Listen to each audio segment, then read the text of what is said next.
My name is Tuesday-tastic, and I am suffering from a character crisis. For those of us who play fighting games, this is an incredibly common feeling. If you're trying to improve, it is recommended that you pick one fighter and main them, learning the game through the perspective of your character. I play Super Smash Bros. Ultimate competitively, which has 86 playable characters, many of which excel in one aspect or another. For the past 4 years, my main has been Princess Daisy. She's wonderful, and is my favorite character in Smash. But I've often wondered, with how large Smash's cast is, could I be missing out on something? Picking up a new character can be an incredibly daunting process. It feels like you have to learn everything about the character just to stand a chance. Meanwhile, you have to compete with the people who have stuck with the same character for years. So why would you pick up a new character? Different characters are better at various aspects of the game, and learning the game from a unique perspective can provide deeper insight into Smash as a whole. When I was asked what my goals were for Smash this year, I said I wanted to learn the game. For however long it takes, I intend on maining a new character each week until I finish the roster or give up and go back to Daisy. Hopefully they don't release a new Smash game before I'm done. Every Tuesday, I will provide my observations on a character as someone who doesn't play them, spend the next week trying to understand them, hopefully land some cool clips online, and then test my newly acquired skills at my weekly local.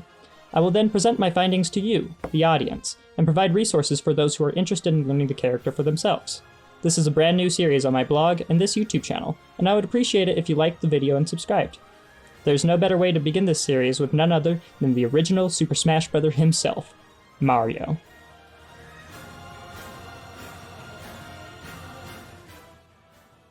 Everyone knows Mario. The plucky plumber who saved Princess Peach more than a dozen times is here to Smash. I have played dozens of Mario games, with my favorite series being Mario Kart. Mario is a character that I have a lot of experience playing against, with one of my training partners being a Mario main. As someone who doesn't play Mario, I believe he is an excellent character. He has some obvious weaknesses such as his short range, but his explosive combo game more than makes up for it. Mario is what I would classify as a high tier, as shown in this tier list that I made after Genesis 9. I'm looking forward to seeing how it will change over the course of the series. Players such as Dark Wizzy and Kurama have shown us what the peak of Mario gameplay looks like, with his highest placing at a Super Major being Kurama, placing 3rd at the Ludwig Invitational in 2022. I believe a quick way to come to an understanding of a new character is to compare a matchup chart of my own creation to one created by mains of the character. The first thing to notice is that I gave Mario a lot more losing matchups than they did. After having a chance to play the character, I can understand why they feel this way. Mario has the tools to handle just about any matchup in the game. Even when you are losing, all it takes is one good combo to take the lead. I foolishly thought that Shulk wasn't his most difficult matchup at first, but after fighting a good Shulk player online, I can't say I disagree. They have Jigglypuff as his best matchup, which surprised me, but I can see how the tools such as Mario's back air and up smash can make things difficult for Jigglypuff. The overall trend appears to be that Mario can succeed in any matchup, is favorable against at least half the cast, but loses to a few popular characters such as Steve, Cloud, and Mr. Game & Watch, which could stop an otherwise great tournament run. Mario is overall a fairly simple character, but to succeed with him, it's important to learn a few things. Specifically, the most important tech to understand is how to turn around. Mario has exceptional moves when his back is facing the opponent, but from the front he can struggle to get something going. Mario's bear is one of the best walling moves in the game, and he can get 2 out in a short hop. Pivot up smash has surprising range and is safe on shield if spaced correctly. However, when facing from the front, up smash has very little range, and his fair doesn't even come out until frame 16, compared to frame 6 with his bear. Practicing turning around with Mario is essential, because having your back facing the opponent gives you much better options. I will include links to tutorials in the description of this video on how to do things such as reverse aerial rush and pivot up smash. Arguably, the most important thing to practice with Mario is his combo game. Mario can be deadly once he lands a hit, but you have to know how to follow up to make it matter. Following the combos presented in tutorials linked down below, I was able to get to a point where I felt confident about my advantage. It's not quite as touch of death like you would expect from an optimized Mario main, but by the end of the week I was consistently able to get 40% or more in my combos. When practicing in training mode, it is important to have a goal in mind. If you want the time you invest to be worth it, try to learn things that are applicable in as many games as possible. Use this as an opportunity to theory craft. For example, I realized that Nair can be an incredibly useful combo breaker, and his down B Flood can provide a burst of movement. After I felt comfortable with the character, it was time to try out Elite Smash. My first few games weren't great. Trying to apply what you learned in the training room in an actual match can be incredibly difficult, and it's easy to get disheartened. My Mario fell out of Elite Smash during this process, and I started cursing Mario for his awful recovery and terrible range. Slowly but surely, things started to click. I began to learn what ranges I could play at. I became more consistent with my reverse aerial rush, and I even managed to put together some cool strings. Eventually, I made my way back into Elite Smash, and was even able to push past my previous highest GSP. By the end of the week, Mario became my 5th highest character in Elite Smash, only outplaced by characters I have chosen to main or secondary in the past. Here's a combo video from what I accomplished this week.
My local is fortunately pretty large and active. Utah has a very vibrant Smash community, with my weekly averaging 60 to 70 attendees. Our power ranking includes Send, who is the best Ness in the world, Krieg, who is in contention for best Marth player, Banana Boy, go check out his YouTube channel, and many more incredible players. Going into the local, I was ranked 51 on our Utah Smash power rankings. My goal is to be top 50 in the state, while I also try to finish the series. It's not going to be easy, but I hold the belief that at my level of play, I am capable of beating anyone with any character. I got paired against Soldier first, a player who I previously held a 2-1 record against. We usually trade games, and while in the past I was able to pull ahead because I was playing Daisy. Now, all I have is my week 1 Mario. If I couldn't manage a win here, what does that mean for the series as a whole? I was lucky enough to have this be the first match played on stream. You can even see me down there with my yellow beanie. I confidently selected Mario, and was surprised when Soldier first chose Cloud, which I didn't even know he played. I now had to play one of Mario's worst matchups on stream and do my best to adapt on the fly. This was my chance to prove that this series was worth it, and that I wasn't wasting my time messing around with new characters each week. The first game starts out pretty rough for me. By the time I manage to take his first stock, I'm already at kill percentage on my second. As dire as it looks, Mario has an insane clutch factor. I managed to put together a string that ended with a jab lock F smash, killing Soldier first at an absurd 68%. That combo was what I needed to get back into the game, and I managed to clutch it out at the end. Game 2 was a different story, as I started out with the lead, but got spiked at 60%. I tried to mount a comeback, and almost got an early kill off the top blast zone, but just barely missed. I then got antsy and ran into Cloud's sword over and over again until it was over. I reflected on why I lost that game, and went into Game 3 with a stronger game plan.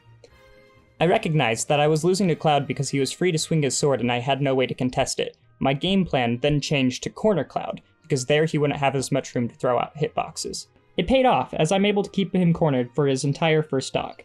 This is a skill that I learned from playing Daisy, so I'm happy to see those skills transfer over. By the time he takes my second stock, I have him at 113% on his last life. However, he has limit, and I know just how quickly I can lose because of that. I play evasive just long enough to get him to run out of limit. After Cloud stops glowing blue, I'm able to take his final stock with a bear, winning my first ever set with Mario. This was a huge confidence boost, not just for my Mario, but for this series as a whole. If I could manage to be a good player with my week 1 character in one of their worst matchups, who knows what is possible with the rest of the cast. Up next is Zerg, a player who first managed to make PR using Steve, but now dual mains me Brawler. Zerg and I are good friends, with him coaching me from time to time. He was ranked number 9 on the PR last season, and is an incredibly skilled and intelligent player. Let's see how my Mario does against one of the best in the state. I get called on stream again, which is great for me since I don't need to remember to save every replay on my Switch. We start on PS2 and he leads with me Brawler. This was the best outcome for me matchup-wise, and I also don't want to learn the Mario-Steve matchup on the fly. Things start off really even with us both at 140%, before Zerg nails me with an out-of-shield up B. However, I get off the Angel platform and immediately get clipped. He cleaned it up pretty quick after that.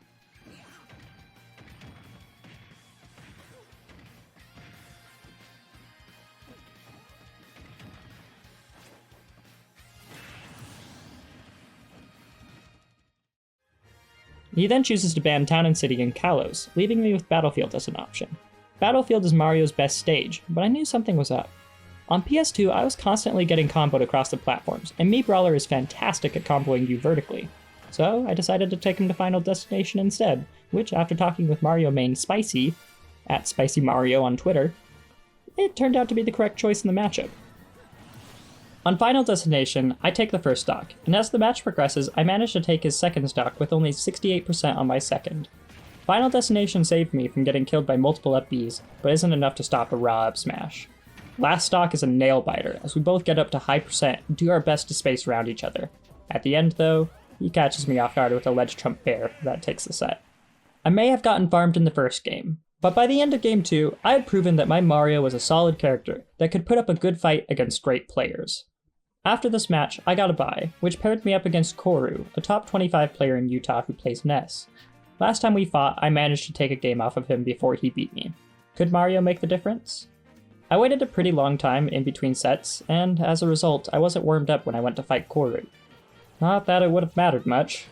Koru swiftly defeated my Mario, landing a sweet 0 to death on me that the world will never know about because I forgot to click save replay on the first game. I got too comfortable with my matches being on stream, I will admit. In game 2, I SD'd trying to go for a fair for no reason, and I got 2-framed by PK Fire on my second stock, which he comboed into Nair.